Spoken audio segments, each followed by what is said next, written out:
Nenek, dia dulunya au pair di tahun 1960. Untuk jenis pekerjaan kayak aku ini kayaknya banyak deh di Jerman.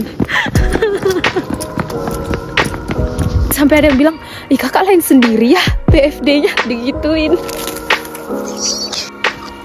Ini teman-teman esnya. Coba kita lempar.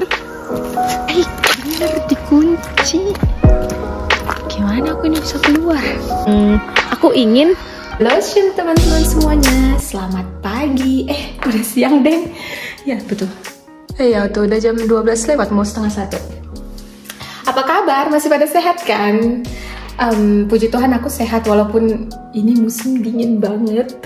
Aku yang biasanya nggak tahan AC 20 derajat dan sekarang tinggal di suhu minus. Seperti di video aku sebelumnya, aku udah tunjukin ya bahwa di kampung aku udah turun salju untuk pertama kalinya. Dan hari ini hari kedua, baru aja keluar, turun dari kamarku, turun ke bawah. Kalian lihat ini. Ya ampun. Danaunya juga berisi salju, teman-teman. Itu kayu-kayu ya, karena ini kan pinggiran danau. Sampai ke ujung sana tuh, sampai ke ujung sana. Jadi kayu-kayu ini sebenarnya ya semacam sampah sih ya.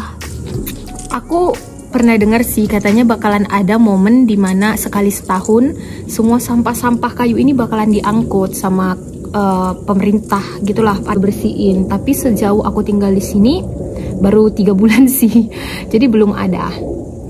Mungkin tahun depan kali ya. Oke. Kalian lihat nggak sih itu di atas air itu tuh ada es. Jadi saljunya itu tuh nggak mencair walaupun dia di atas air karena suhunya masih terlalu dingin. Nah ini aku mau bawa kalian keluar, mau lihat-lihat kampungku ini ya dalam keadaan putih. Oke yuk kita keluar bareng-bareng yuk. Ini kebetulan matahari cerah banget, jadi nggak terlalu dingin sih menurut aku. Aku nggak tahu aku perlu topi sama shawl nggak ya? Pakai jaket aja kali ya. Oke, aku ngambil jaket dan ambil kunci dulu ke atas. Kita ketemu lagi. So, teman-teman aku udah ready. Kunci udah. Aku bawa juga si topi buat jaga-jaga, mana tahu aku nggak tahan. Dan ini aku mau keluar dari lantai 2 tempat tinggal aku. Lihat nih halaman belakangnya. Ini aku masih dari dalam pintu ya. Wow. Coba kita keluar. Oh god, pintu di sini berat banget. Lala. Wow, dingin. Ini sebenarnya pintu kalau udah ketutup aku nggak bisa masuk. Tapi aku udah bawa kunci pintu utama. Dan aku mau turun dari situ. Terus itu kan pintu untuk ke halaman kami terkunci. Kuncinya juga di dalam. Tapi nanti aku mau keluar ke halaman depan dari situ tuh. Dari jalan kecil itu yang ada kayu.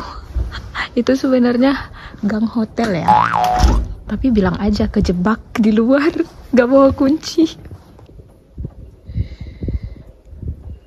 Wow, bagus banget kan? Itu Schloss ya, artinya kastil tua sih. Jadi sekarang dijadiin hotel.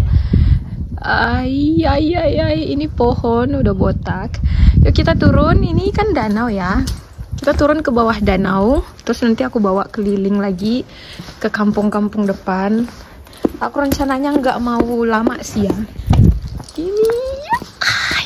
Ini bangkunya sudah ada salju. Kalian mau ditulis namanya nggak? Yang di Indonesia siapa yang mau ditulis namanya?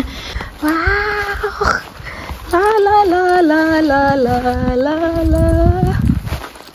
Ih, aku pengen tidur. Ini kami taman belakang, halaman privat kami ya. Jadi aku mau ngapain terserah, aku nggak ada yang lihat. Terserah aku mau kayak orang gila juga, bodo amat. Wih, seneng banget. Di kakiku sudah penuh salju. Ini yang pernah lihat story aku kenal lah ya jembatan ini. Lihat ini jembatannya. Jalan ini kayak karpet putih, biasanya karpet merah. Ting ting ting ting ting ting. Aduh, tapi jalan di salju itu harus hati-hati banget loh. Kalau misalnya ininya apa namanya, tempatnya itu tuh tempat yang datar gitu, bisa licin soalnya terpleset. Ini harus pegangan. Itu restoran, biasanya kalau di musim panas banyak orang. Tapi ini karena memang dingin banget, restorannya kayaknya tutup deh. Ini papannya goyang. Wah.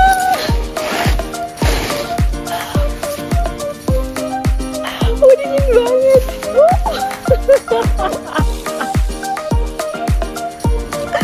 Begini kalau hidup sendirian jadi kayak orang. Wow, ini keren gitu saljunya. Dingin. Oh, jadi kayak pita. Oh, tangan aku membeku. Lihat sampai merah.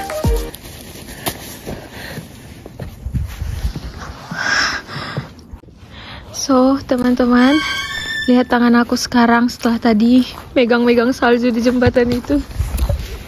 Aku tadi buru-buru langsung masuk ke rumah, panik. Karena tangan aku membeku, sakit banget. Jadi, jangan pernah coba-coba megang salju sampai lama-lama, apalagi sampai banyak kayak aku tadi. Saat cuaca lagi dingin banget kayak gini, asli tangan kita beku. Gila, bisa aku bikin itu tadi. Aku langsung cepat-cepat masuk, udah panik aku langsung lewat situ seperti yang aku tadi jelasin ke kalian kan. Aku mau lewat situ karena aku pakai air hangat dari keran kan. Itu aku tadi udah ketakutan, udah kayak mampus ini tanganku kenapa gitu. Buat teman-teman yang di Jerman, jangan sekali-sekali menggenggam salju kayak gini saat cuaca lagi dingin kayak gini. Tangannya asli jadinya memang membeku, nggak bakalan menghangat-hangat gitu. Walaupun sudah beberapa lama, aku tadi nunggu makin ke detik-detik berikutnya malah makin sakit gitu, kayak beku. Konyol ya, goblok karena saking katroknya sama salju. Ngapain aku kesini? Yuk kita balik lagi nih dari sini.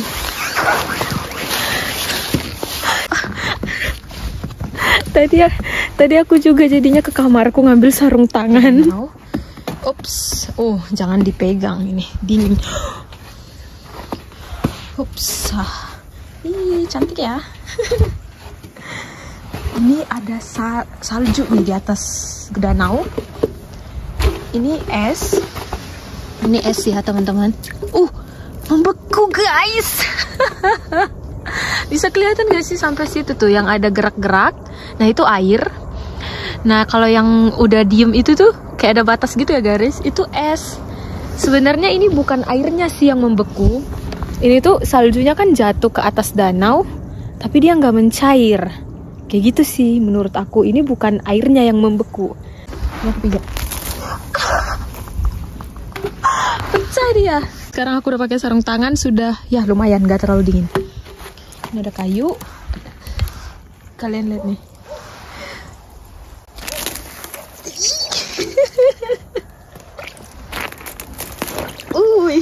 Sampai ke sana tuh. Ayo kita ke sana. Kita jadi anak pinggiran danau. Ya memang aku anak pinggiran danau dari dulu. Waktu aku au pair juga tinggalnya di dekat danau. Nih. Tuh teman-teman. Ini danau terbesar di Jerman ya teman-teman. Namanya Danau Bodensee.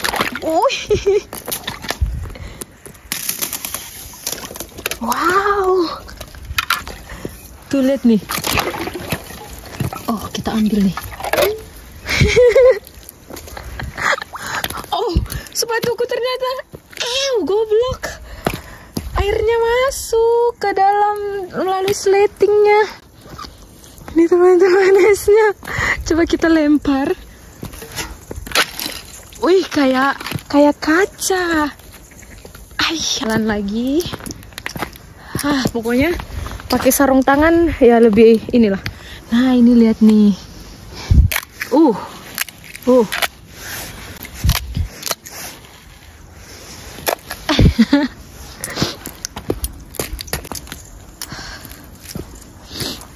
Sampai sini semua itu masih es, kecuali itu yang ada batas air kayak gerak-gerak itu. Itu tuh baru dia airnya tidak menges gitu. Ini paling kelihatan nih esnya.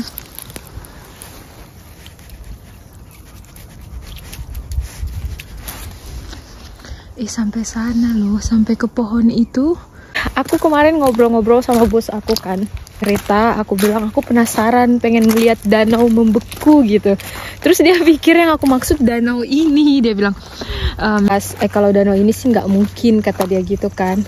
Karena cuaca sekarang, cuaca dunia itu ya, suhu dunia kan semakin meningkat, dia bilang. Tapi dulu pernah, dia bilang. Yang aku maksud padahal adalah danau di tempat GF aku dulunya, tempat tinggal aku yang dulu. Di situ ada danau kecil juga. Lihat nih semuanya. Ini jauh banget sih kalau dikelilingin danaunya. Bisa keliling sampai ke sana, terus muter. Tapi aku nggak mau. Aku mau ke sini naik. Tapi yang jadi permasalahan, aku dengar ini jembatan milik pribadi, privat. Tapi kayaknya boleh lewat sini aja kali ya. Kita harus hati-hati kalau mau masuk daerah, karena ada beberapa daerah yang pribadi gitu dia kan. Jadi orang lain gak boleh masuk. Tapi kayaknya kalau aku cuma numpang lewat aja boleh deh ini. Semuanya putih. Aik, bener dikunci. Gimana aku ini bisa keluar? Masa aku muter balik lagi? Parah banget ya. Dikunci, say. Tuh, kesana lagi muter. Apa bisa lewat sini kali ya? Nggak bisa. Lobak buat nggak ya buat aku? Nyungsep dari sini aja lah daripada kejauhan ya kan. Goblok kali loh. Itu ada lobang anjing biasanya kali. Baik aku muter balik ke sana. Ini semuanya. Ini bagian depan. Di video aku sebelumnya aku udah ada bikin video di sini. Tapi waktu itu belum ada salju, baru aja minggu lalu.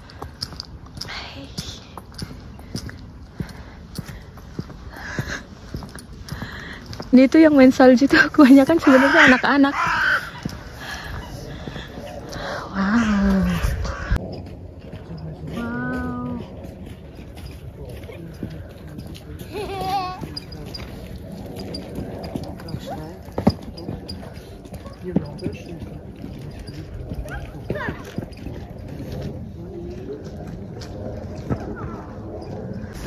Halo. Sini kalau ketemu orang kita sapa-sapa gitu, ramah-ramah. Pengen ke sana deh, ke bagian pelabuhan. Jadi di depan sana itu sudah ada pelabuhan. Tuh ada patung.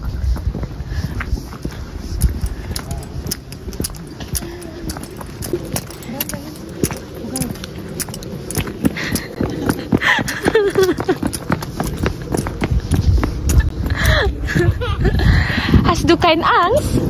Nein, good. Ada anak kecil. Jadi ini sekedar sedikit cerita aja ya buat teman-teman yang di Jerman yang mau ngambil program FSJ atau BFD. Kalian itu jangan langsung pasrah nganggap program ini tuh hanya untuk kerja di Altenheim atau di panti jompo gitu, atau di bagian kesehatan-kesehatan yang ngurusin orang sakit. Di internet banyaknya yang kayak gitu ya. Kalian itu harus memang banyak ngobok-ngobok internet. Itu tuh sama kayak untuk orang yang sudah pernah S1 apalagi ya. Kalian udah pernah ngalamin lah yang namanya bikin skripsi. Itu sama kayak nyari referensi skripsi di internet. Memang kita harus capek ngebuat itunya, motivation schreiben-nya itu. Kita harus edit-edit, kita harus cocokin sesuai dengan tujuan kerjanya. Supaya mereka itu tuh tertarik sama kita dan mereka bakalan manggil kita atau respon kita lebih cepat. Kita nggak bisa bikin motivation schreiben itu yang general karena aku pengen punya pengalaman di Jerman, karena aku pengen punya pengalaman kerja. Satu motivation schreiben bisa ke semua jenis kerjaan gitu. Jangan, kita harus edit, harus cocokin ke tujuan kerja mereka. Waktu itu ngelamar ke rumah sakit, ngelamar ke klinik, ngelamar ya. Kalau ke klinik pasti kita harus bilang saya suka mengurus orang, saya senang dengan orang, dan saya itu sangat ingin sekali berbakti kepada orang gitu, entah apa, bikinlah pokoknya yang melebih-lebihkan kamu itu tuh cocok untuk kerja dengan orang sakit. Atau bisa juga bikin saya berasa pekerjaan ini baik untuk saya ke depannya dalam mengambil Ausbildung di bagian kesehatan. Nah, kalau di tempat aku ini aku bagian anak muda yang memang beda banget, sampai ada yang bilang, ih kakak lain sendiri ya BFD-nya, digituin. Banyak yang lebih lain-lain lagi, ada yang di ini, ada apa namanya, ada yang di pemadam kebakaran, ada yang di bagian peternakan ikan. Waktu itu aku ketemu teman-teman yang BFD kayak gitu di tempat seminar aku. Mungkin FSJ banyak kan emang di bagian kesehatan gitu sih, bisa ngelamar BFD meskipun masih di bawah 27 tahun. BFD itu nggak hanya untuk orang yang sudah 27 tahun teman-teman, aturan dari Indonesia kali ya. Tapi kalau kita sudah di Jerman, kita bisa kok ngelamar meskipun kita belum 27 tahun. BFD itu jenis pekerjaannya jauh lebih luas. Seperti aku contohnya, aku berhubungan dengan orang-orang muda, dan yang dibutuhin pasti orang yang ramah, orang yang mudah berbaur dengan anak-anak muda gitu. Dan itu yang aku tulis di motivation schreiben aku waktu itu. Aku bilang, aku ingin ketemu orang-orang baru, aku suka anak-anak, aku suka orang muda, aku suka berkomunikasi. Aku ingin, lucu kali itu burung. Aku bilang kalau aku pengen membangun sosialku dengan orang-orang muda yang lebih luas lagi di Jerman. Aku bilang gitu. Makanya waktu itu aku hanya dalam 3 hari ngelamar langsung dipanggil sama Stella aku ini. Dan satu lagi yang perlu kalian ketahuin, kita itu ngelamar nggak harus lewat trigger-triggeran loh. Dan ini Stella aku asli nggak ada trigger-triggernya, dan sampai sekarang aku nggak ngerti trigger itu tuh yang gimana. Dan biasanya Stella yang kayak aku ini sih emang mereka nggak nyari banyak ininya BFDI atau FSJ gitu tuh, mereka nggak nyari banyak. Makanya ada teman-teman yang tanya, kak masih ada lowongan nggak? Mohon maaf, mereka cuma butuh satu aja, ini kayak nggak punya kerjaan gitu loh. Mereka nggak tahu mau kasih kerjaan apa. BTW ini artinya air tidak untuk diminum. Jadi di Jerman itu ada air yang di luar boleh kita minum. Biasanya kalau dia tidak boleh diminum, tulisannya kayak gitu.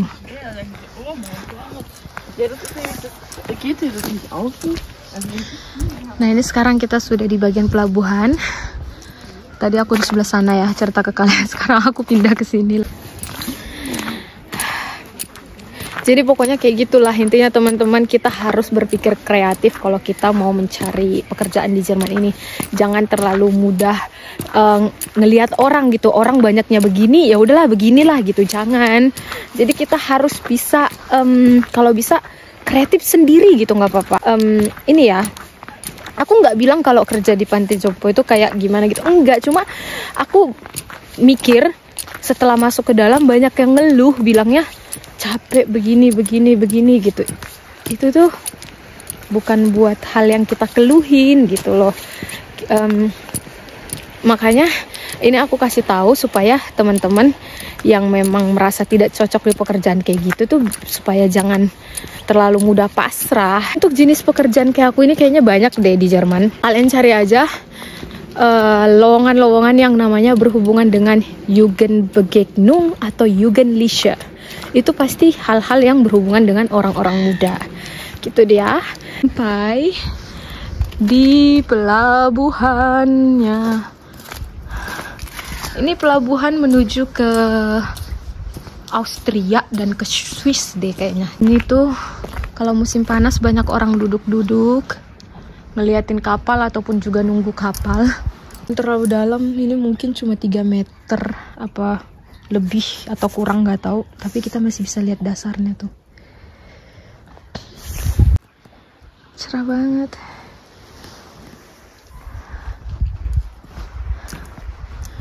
Sudah ada itu nenek-nenek sama kakek-kakek lucu.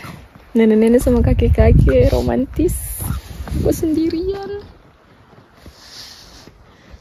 So sweet banget ya, sampai tua. Hallo. Hallo. Das ist schön hier. Ja, wirklich. Woher kommen Sie? Wir wohnen in Wasserburg. Ich auch, aber ja, ich wohne hier seit 3 Monaten. Ich wohne hinten Kirche, kennen Sie Schülerheim? Ja. Ja, ich wohne da. Ah ja, das ist ein französisches Schülerheim. Genau. Sie kommen aus Frankreich. Nein, leider nein. Nein, Also, ich komme aus Indonesien. Nee, aber ich meine, das kann ja durchaus sein. Da arbeite ich Ach so. als BUFDI. Ich mache den BFD, Bundesfreiwilligendienst. Ja. Genau. Aha, schön. Ja, Februar. Ich glaube, jetzt ist 9 Monaten. Und wo sind Sie vorher? Okay. Sind da halt so verschiedene zu der Parallel zu. Also, Ja. Es war früher, gab es ja. Itu mereka udah pergi. So, teman-teman, tadi aku itu ngobrol-ngobrol sama mereka. Mereka baik banget, gila. Dan itu si nenek, dia dulunya au pair di tahun 1960 dan cerita-cerita tentang masa dia au pair dan sekarang gimana. Pokoknya aku tuh seneng banget ketemu. Kami tuh sampai tukaran kontak dan dia itu tuh kayak seneng banget cerita-cerita sama aku sampai sejaman juga kami ini cerita. Dan itu adalah, aku tadi lupa jelasin, itu sudah negara Swiss, itu yang ada pulau itu. Dan di sebelah kiri sana itu adalah Austria. Jadi perbatasannya itu cuma di tengah situ, teman-teman. Ini aku mau balik ke rumah aku. Ini mataharinya bagus banget. Halo. Halo. Makanya ada banyak orang yang datang. Jadi si nenek itu tadi tuh banyak banget cerita. Nah, aku jelasin kan aku tinggal di tempat tinggal aku itu Jerman Prancis Schülerheim katanya gitu. Kamu orang Prancis katanya. Jadi dia itu tanya, itu tempat apa sebenarnya gitu. Kami nggak pernah tahu, itu banyak orang yang nggak tahu, dia bilang kayak gitu. Itu ada orang tuh di situ sama anjing, kasian banget sih, cakep-cakep mainannya sama anjing. Kenapa nggak ngajakin aku gitu? Tapi itu rumah kadang-kadang terbuka, kadang-kadang tertutup, dibilang kayak gitu sama dia. Bisa, jadi kayak nggak ada penghuninya gitu maksud dia. Ya memang kayak gitu kenyataannya, teman-teman. Nah, jadi kami cerita-cerita sampai kami fotoan bareng juga tadi. Dan dia kasih saran begini gitu. Terus dia juga kenal Indonesia. Dia bilang, Indonesia itu banyak pulaunya kan? Dia bilang, kamu dari pulau yang mana? Dia bilang gitu. Terus, ini aku mau pulang ke tempat aku lewat jalan yang lain. Terus dia bilang, dia kenal Bali gitu. BTW ini ada restoran. Orang-orang udah pada ngeliatin aku ngobrol-ngobrol. Gereja di dekat tempat tinggal aku. Aku emang selalu cari tempat tinggal yang dekat dengan gereja. Karena aku suka banget sama lonceng gereja.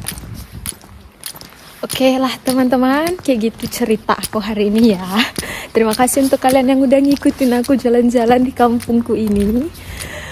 Kita ketemu lagi di video selanjutnya. Sampai jumpa. BTW ini tangan aku udah beku banget. Dingin banget. Udah kayak habis. Aduh, pokoknya kalau kalian pengen tahu gimana tangan aku ini, coba kalian letakin tangan kalian di freezer kulkas kalian selama 1 menit aja. Kayak gitulah rasanya tanganku ini. Oke deh kalau gitu. Kita ketemu lagi di video selanjutnya. Nih lihat nih, ini juga nih semua salju di sini. Tapi matahari hangat sih mataharinya. Ada banyak orang yang pada berdatangan. Itu pada datang ke sini. Oke, aku udah sampai lagi di rumahku. Kita ketemu lagi di video selanjutnya ya. Terima kasih untuk kalian yang sudah nonton video aku. Sampai jumpa. Jangan lupa untuk selalu tersenyum. Semoga kalian suka videonya. Dan jangan lupa tetap dukung dan support video-video aku yang lainnya. Dadah, cus.